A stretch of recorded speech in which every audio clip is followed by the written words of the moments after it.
नमस्कार दोस्तों, आपका हमारे चैनल में स्वागत है। तो चलिए सुनते हैं एला और सिंड्रेला की छोटी सी कहानी। एक समय की बात है। किसी राज्य में एक व्यापारी रहा करता था। उस व्यापारी की एक छोटी सी बेटी थी जिसका नाम था एला। एला बहुत ही प्यारी और नेक बच्ची थी। उसके पिता उससे बहुत प्यार करते थे और उसकी सारी जरूरतें पूरी करते थे। लेकिन एला की जिंदगी में एक चीज की कमी थी, वह थी उसकी माँ जो उसे छोड़कर भगवान के घर चली गई थी। एला की इस कमी को पूरा करने के लिए उसके पिता ने दूसरी शादी कर ली। एला की नई माँ की दो बेटियां थीं। वह बहुत खुश थी कि माँ के साथ साथ उसे बहनें भी मिल गई थी। दोनों बहनें बहुत घमंडी थीं, लेकिन एला उनसे प्यार करती थी और अपनी नई माँ को भी बहुत चाहती थी।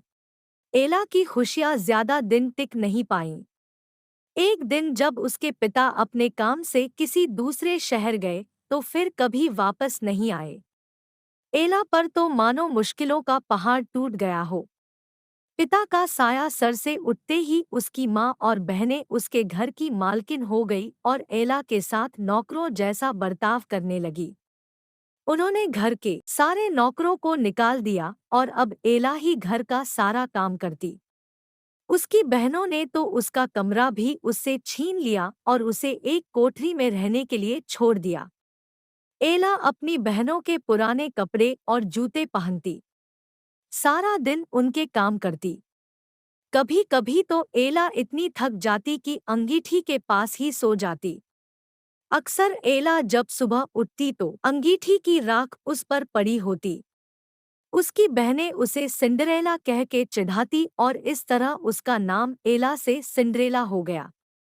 एक दिन राज्य में ऐलान हुआ कि महल में एक बहुत बड़ा आयोजन है और राज्य की सभी लड़कियों की बुलाया गया है ताकि राजकुमार अपनी पसंद की लड़की से शादी कर सके। राज्य की सारी लड़कियां बहुत खुश और उत्साहित थीं। सिंड्रेला और उसकी बहनें भी अपनी किस्मत आजमाने को बेचैन थीं। लेकिन फिर सिंड्रेला की ये खुशी उसकी सौतेली माँ को रास नहीं आई और उसने सिंड्रेला को महल में जाने से मना कर दिया।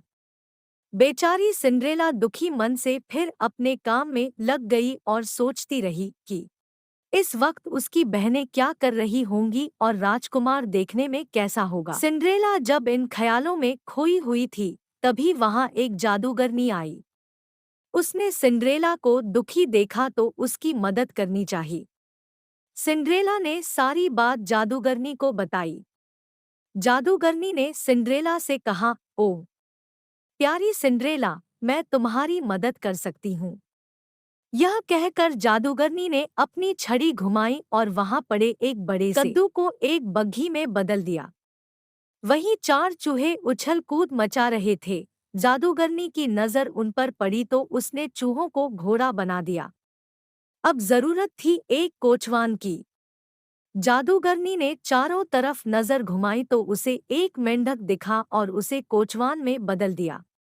सिंड्रेला यह सब देख हैरान हो रही थी कि तभी जादूगरनी उसकी तरफ मुड़ी और अपनी जादू की छड़ी घुमा दी और पलक झपकते ही सिंड्रेला के मटमैले और फटे हुए कपड़े साफ और सुंदर हो गए। उसके पैरों में टूटी हुई चप्पल की जगह सुंदर कांच की जूती आ गई। अब सिंड्रेला महल में जाने के लिए तैयार थी।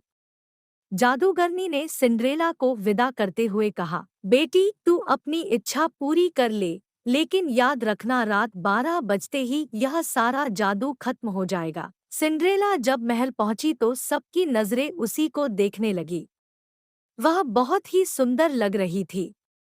राजकुमार ने जब उसके साथ डांस करना चाहा तो सिंड्रेला की सौतेली बहनों के साथ साथ वहां मौजूद सभी लड़कियां सिंड्रेला से जलने लगी।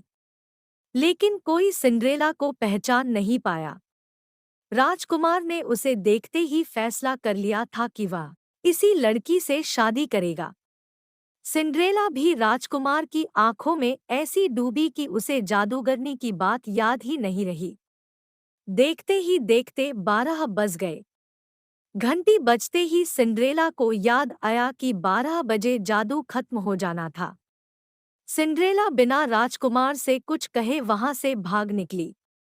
वह नहीं चाहती थी कि राजकुमार उसे उसके पुराने गंदे कपड़ों में देखे और उससे नफरत करे। भागते वक्त सिंड्रेला की कांच की एक जूती महल में ही छूट गई जो राजकुमार ने उठा ली। राजकुमार ने बहुत कोशिश की सिंड्रेला को ढूंढने की, लेकिन वह उसे कहीं नहीं मिली। सबने राजकुमार से उसे भूल जाने को कहा, लेकिन राजकुमार सिंड्रेला को भूल नहीं पा रहा था। आखिरकार सारे राज्य में ऐलान हुआ कि जिस लड़की के पैरों में वह जूती आएगी राजकुमार उसी से शादी करेंगे। राज्य में तो जैसे तूफान आ गया था। हर लड़की राजकुमार से शादी करना चाहती थी। सभी लड़कियां अपने आप को उस कांच की जूती की मालकिन बताने लगी। लड़कियों के घर जा जाकर उन्हें जूती पहनाई गई, लेकिन उनमें से किसी को भी वह पूरी नहीं आई। आखिर में सिंड्रेला की बहनों की बारी आई। दोनों ने हर कोशिश की जूती पहनने की, लेकिन कोई फायदा नहीं हुआ। अब सबकी नजरें सिंड्रेला पर रुक गईं। सिंड्रेला ने जब उसे पहना तो वह जूती उसके पैर में आ गई जैसे उसी के लिए बनी हो। सिंड्रेला की सौतेली माँ और बहनें हैरान और परेशान हो गईं। किसी को भी उम्मीद नहीं थी कि वह सुंदर लड़की सिंड्रेला हो सकती है। राजकुमार ने जब सिंड्रेला से शादी के लिए पूछा तो सिंड्रेला ने खुशी खुशी हाँ कर दी। अगले ही दिन बड़ी धूमधाम के साथ सिंड्रेला की शादी राजकुमार से हो गई। राजकुमार और सिंड्रेला एक दूसरे के साथ बहुत खुश थे और एक दूसरे को बहुत चाहते थे। दूसरी तरफ सिंड्रेला की सौतेली माँ और बहनों को सिंड्रेला के साथ बुरा व्यवहार करने की सजा के रूप में राज्य छोड़कर जाना पड़ा।